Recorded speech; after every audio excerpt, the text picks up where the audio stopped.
খুলনা ও পার্শ্ববর্তী অঞ্চলে থেমে থেমে বৃষ্টির সাথে হালকা ও মাঝারি দমকা হাওয়া বয়ে যাচ্ছে।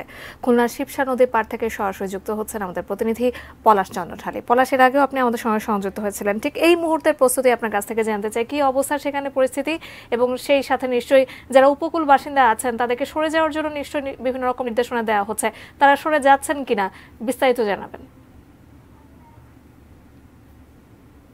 এই মুহূর্তে আপনি জানেন যে 10 নম্বর মহাবিপদ সংকট চলছে, কিন্তু আমি খুলনারে এখন যেখানে রয়েছি একটু শিবসা নদীর পাড়ে, আমরা আগেও এখান থেকেই এই অঞ্চল থেকে আমরা জানিয়েছিলাম। তো এই যে 10 নম্বর মহাবিপদ সংকেত চলাকালীন এখন কিন্তু আকাশ কিন্তু বেশ পরিষ্কার দেখা যাচ্ছে। নদীতে যে ঢেউ আছে সেটা যে খুব বেশি এমনটি নয়। আমরা এর আগে জানিয়েছি যে এই যে ঘূর্ণিঝড় রেমাল, এটার মোকাবেলা করার জন্য কিন্তু জেলা প্রশাসন, উপজেলা প্রশাসন তারা সতর্ক অবস্থায় রয়েছে। সাধারণ মানুষের মধ্যে কিন্তু একটি সংশয় কাজ করে, সেটা অন্যভাবে। সেটা হচ্ছে এর আগে যে সকল ঘূর্ণিঝড় হয়েছে তখন 7 নম্বর, 9 নম্বর কিংবা 10 নম্বর মহাবিপদ সংকেত দেওয়ার পরেও খুব বেশি ক্ষয়ক্ষতি না হওয়াতে কিন্তু সাধারণ মানুষের ভিতরে কিন্তু তাদের করেছে। এবারও এই যে রেমালে 10 নম্বর মহাবিপদ সংকেত, যেহেতু আকাশ খুব বেশি এখনো মেঘাচ্ছন্ন নয়, সকালে থেকে গুড়ি গুড়ি বৃষ্টি ছিল, কিন্তু এই মুহূর্তে কিন্তু বৃষ্টিটা নাই, আকাশ কিছুটা পরিষ্কার। নদীতে যে ঢেউ সেটাও কিন্তু খুব বেশি নয়।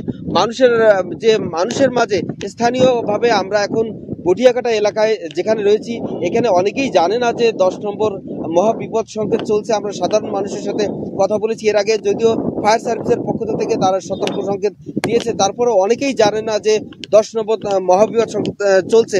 এবং পরিবেশটা কিন্তু এই মুহূর্তে দেখে বোঝা যাচ্ছে না যে আসলে কোনো বড় ধরনের কোনো ঘূর্ণিঝড় আসতে পারে। যদিও বলা হচ্ছে যে দুপুরের পর বা সন্ধ্যা নাগাদ হয়তো খুলনা অতিক্রম করতে পারে, তখন বাতাসের যে গতিবেগ সেটি কিন্তু 90 থেকে 120 কিলোমিটার পর্যন্ত গতিবেগ বৃদ্ধি পাবে, এমনটি বলা হয়েছে আবহাওয়া অফিসের পক্ষ থেকে।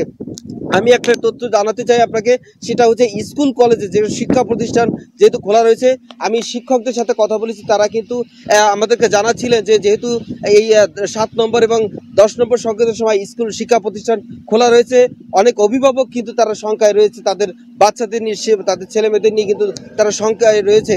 কারণ হচ্ছে কি, অনেক স্কুলে, অনেক শিক্ষা প্রতিষ্ঠানে নদী পার হয়ে শিক্ষার্থীরা শিক্ষা প্রতিষ্ঠানে আসে।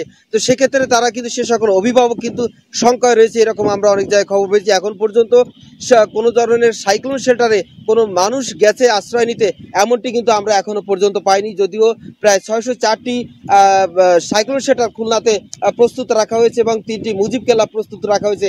এখনো পর্যন্ত খুলনার যে পরিবেশ, এই সকাল থেকে গুড়ি গুড়ি বৃষ্টি থাকলো, এই মুহূর্তে আকাশ বেশ কিছুটা পরিষ্কার রয়েছে। আমরা পরবর্তীতে আমরা জানিয়ে দেব খুলনার আকাশের পরিস্থিতি বা ঘূর্ণিঝড় রেমালের সর্বশেষ পরিস্থিতি।